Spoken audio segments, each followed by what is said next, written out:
नमस्ते। आज हम बात करने वाले हैं 20 अक्टूबर 2025 की। एक ऐसा दिन जहां एक तरफ भारत अपनी तरक्की के लिए नई नीतियां बना रहा है, तो वहीं दूसरी तरफ दुनिया के मंच पर भी काफी हलचल है।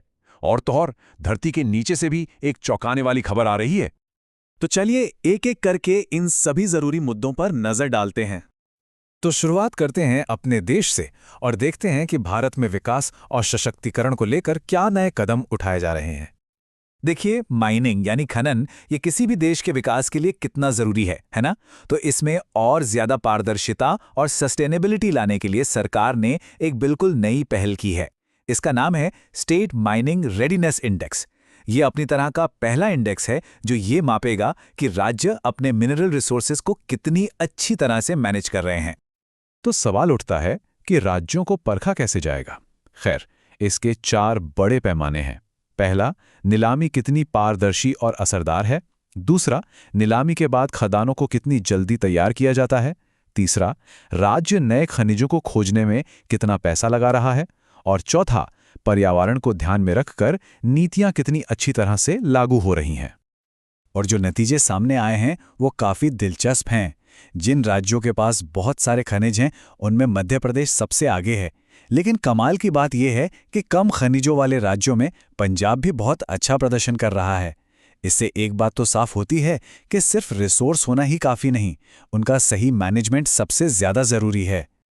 अब रिसोर्सेज की बात तो हो गई, लेकिन देश का सबसे बड़ा रिसोर्स तो उसके लोग हैं, है ना? और इसी को ध्यान में रखते हुए नीति आयोग ने एक बहुत ही शानदार पहल शुरू की है जिसका नाम है वी राइज। इसका मकसद है महिला उद्यमियों को ग्लोबल स्टेज पर लाना। और ये सिर्फ कोई योजना नहीं है, बल्कि एक पूरा सपोर्ट सिस्टम है। सोचिए, इसमें महिला उद्यमियों को इंडस्ट्री एक्सपर्ट से मेंटरशिप मिलेगी, बिजनेस में सीधी मदद दी जाएगी और तो और दुबई के भारत मार्ट जैसे ग्लोबल मार्केट तक पहुंचने का मौका भी मिलेगा। ब्रांडिंग से लेकर फाइनेंस तक हर कदम पर मदद की जाएगी। चलिए अब बात करते हैं साइंस की। भारत एक बार फिर दुनिया भर के वैज्ञानिकों और इनोवेटर्स की मेजबानी करने के लिए तैयार है। 11वां इंडिया इंटरनेशनल साइंस फेस्टिवल इस साल चंडीगढ़ में 6 से 9 दिसंबर तक होने वाला है। और इस साल का जो थीम है ना, विज्ञान से समृद्धि और आत्मनिर्भर भारत, ये अपने आप में बहुत कुछ कहता है। ये सिर्फ एक नारा नहीं है, बल्कि भारत का वो विजन है जहां साइंस और टेक्नोलॉजी देश को आत्मनिर्भर बनाने और आगे ले जाने में एक सेंट्रल रोल निभाएंगे। तो ये तो हुई भारत की बात। अब जरा देश से बाहर निकलकर दुनिया पर नजर डालते हैं, जहां सहयोग और विकास को लेकर भी कुछ जरूरी घटनाक्रम हो रहे हैं। जरा सोचिए, 30 साल एक बहुत लंबा वक्त होता है। 1995 में कोपेनहेगन में सोशल जस्टिस यानी सामाजिक न्याय को लेकर जो वादे किए गए थे, आज की दुनिया की चुनौतियों को देखते हुए उन पर फिर से विचार करने के लिए 2025 में दुनिया एक बार फिर दोहा में इकट्ठा हो रही है। तो दोहा में फोकस किन चीजों पे रहेगा? सीधी सी बात है, गरीबी खत्म करना, असमानता को कम करना और सभी के लिए अच्छे काम के अवसर पैदा करना। यह मकसद सिर्फ पुराने वादों को दोहराना नहीं, बल्कि उन्हें आज की सच्चाई के हिसाब से अपडेट करना है। अच्छा, जब हम तरक्की को नापने की बात करते हैं तो सबसे जरूरी चीज होती है डेटा। और आपको पता है, डेटा की अहमियत को समझने के लिए 2 खास दिन हैं। एक है वर्ल्ड स्टैटिस्टिक्स डे जो आज है, और दूसरा है भारत का अपना नेशनल स्टैटिस्टिक्स डे। दोनों का मकसद एक ही है, बेहतर भविष्य के लिए बेहतर डेटा। पॉलिसी और डेटा से हटकर अब चलते हैं स्पोर्ट्स की दुनिया में। खेल हमेशा से देशों को जोड़ने का एक जबरदस्त जरिया रहा है, और इसी स्पिरिट के साथ साउथ एशियन एथलेटिक्स चैंपियनशिप एक बहुत लंबे ब्रेक के बाद वापस आ रही है। पूरे 17 साल, जी हां, 17 साल के लंबे इंतजार के बाद ये चैंपियनशिप हो रही है। पिछली बार ये 2008 में हुई थी, और ये इसका चौथा एडिशन है जिसकी मेजबानी रांची कर रहा है। इसकी पहचान है इसका शुभंकर दलमा, जो झारखंड के राजकीय पशु हाथी से प्रेरित है। अब बात करते हैं कुछ नए चेहरों की जो इंडस्ट्री और सरकार में अहम पदों की कमान संभाल रहे हैं।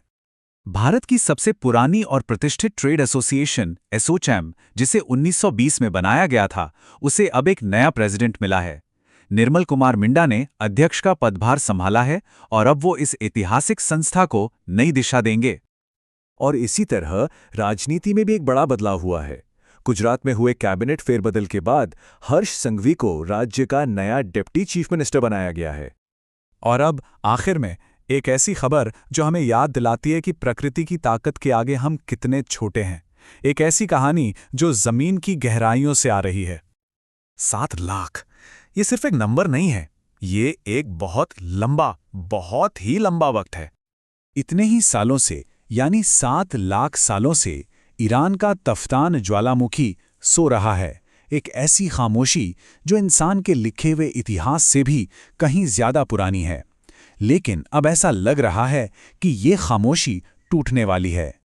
जी हां, 7 लाख साल की इस गहरी नींद के बाद वैज्ञानिकों को इस ज्वालामुखी के नीचे कुछ हलचल महसूस हो रही है। संकेत मिल रहे हैं कि धरती के भीतर कुछ बदल रहा है और ये विशालकाय ज्वालामुखी शायद फिर से जाग सकता है। तो सस्टेनेबल माइनिंग की हमारी कोशिशों से लेकर धरती के नीचे जागते ज्वालामुखियों तक, आज की ये तस्वीरें हमें सोचने पर मजबूर करती हैं कि आने वाले कल की कहानी कौन लिखेगा, हमारी योजनाएं या फिर प्रकृति की वो अनदेखी ताकतें।